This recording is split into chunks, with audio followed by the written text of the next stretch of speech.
کبھی آپ نے سوچا ہے کہ اگر آپ کو دنیا کا سب سے بڑا عجوبہ دیکھنے کا موقع ملے تو آپ کہاں جائیں گے؟ اہرام مصر، چین کی دیوار یا دنیا کی بلند ترین عمارت؟ لیکن شاید دنیا کا سب سے بڑا عجوبہ ان میں سے ایک بھی نہیں۔ وہ آپ کے قدموں کے نیچے سمندر کی گہرائیوں میں چھپا ہوا ہے۔ دوستو، کچھ عرصہ پہلے میں نے فیصلہ کیا کہ صرف کتابوں میں خدا کی قدرت کے بارے میں پڑھنے کی بجائے خود اس کی تخلیق کے ان رازوں کو دیکھوں جن کی طرف قرآن بار بار توجہ دلاتا ہے۔ یہی تلاش مجھے اسکوبا ڈائیونگ کی طرف لے گئی۔ جیسی میں پانی کے اندر اترا، مجھے محسوس ہوا کہ میں ایک اور دنیا میں داخل ہو گیا ہوں۔ چاروں طرف خاموشی تھی، لیکن ایسی خاموشی جو ہزاروں راز اپنے اندر چھپائے ہوئے تھی۔ رنگ برنگی مچھلیاں، مرجانوں کے شہر اور ایسی مخلوقات جنہیں دیکھ کر انسان حیران رہ جائے کہ یہ سب ایک ہی خالق کی تخلیق ہیں۔ پھر اچانک میرے سامنے ایک سمندری کچھوا نمودار ہوا۔ میں سوچنے لگا، یہ مخلوق لاکھوں سال سے زمین پر موجود ہے، نہ اس کے پاس نقشہ ہے، نہ کیمپس ہے، پھر بھی ہزاروں میل کا سفر طے کر کے عین اسی ساحل پر واپس آ جاتی ہیں جہاں اس نے جنم لیا تھا۔ کس نے سکھایا اسے یہ راستہ؟ جتنا میں سمندر کی گہرائیوں میں جاتا گیا، اتنا ہی مجھے اپنی محدود عقل اور خالق کی لامحدود حکمت کا احساس ہوتا گیا۔ اسی لمحے مجھے قرآن کی ایک عظیم حقیقت یاد آئی۔ قرآن ہمیں بتاتا ہے کہ اگر سارے سمندر اور ہر درخت قلم ہوتے، تب بھی وہ خالق کے صفات اور صلاحیتوں کو مکمل طور پر بیان نہیں کر سکتے تھے۔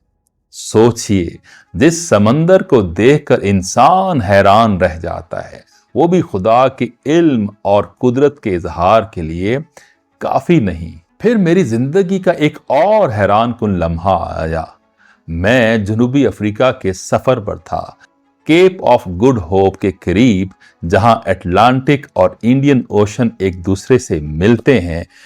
میں نے اپنی آنکھوں سے دیکھا کہ دونوں سمندر ایک دوسرے کے ساتھ موجود تھے، مگر ان کی رنگت اور خصوصیات الگ الگ تھیں۔ ایک لمحے کے لیے ایسا لگا جیسے قرآن کی یہ آیت میرے سامنے زندہ ہو گئی ہو۔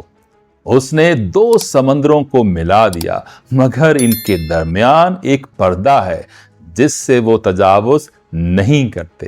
میں وہاں کھڑا سوچ رہا تھا، انسان نے چاند تک رسائی حاصل کر لی، مگر آج بھی سمندر کی گہرائیوں کا ایک بڑا حصہ ہمارے لیے نامعلوم ہے۔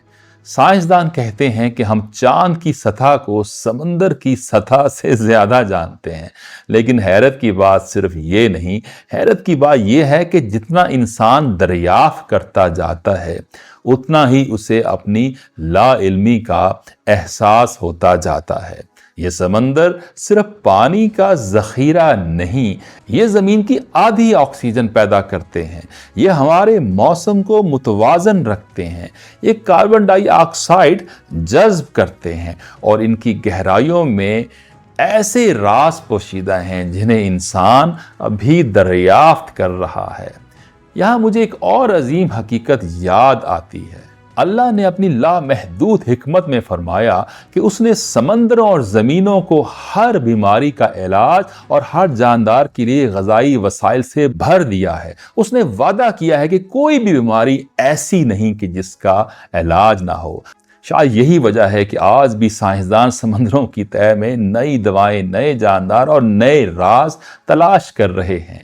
ہر نئی دریافت گویا انسان کو پیغام دیتی ہے کہ ابھی سفر ختم نہیں ہوا، اور پھر جب ہم زمین سے نظر اٹھا کر آسمان کی طرف دیکھتے ہیں تو حیرت مزید بڑھ جاتی ہے۔ فلکیات دانوں نے بھی یہ بات تسلیم کی ہے۔ انہوں نے اربوں نوری سال دور پانی کے بخارات کے ایسے عظیم ذخائر دریافت کیے ہیں جو زمین کے تمام سمندروں سے کھربوں گنا زیادہ پانی رکھتے ہیں۔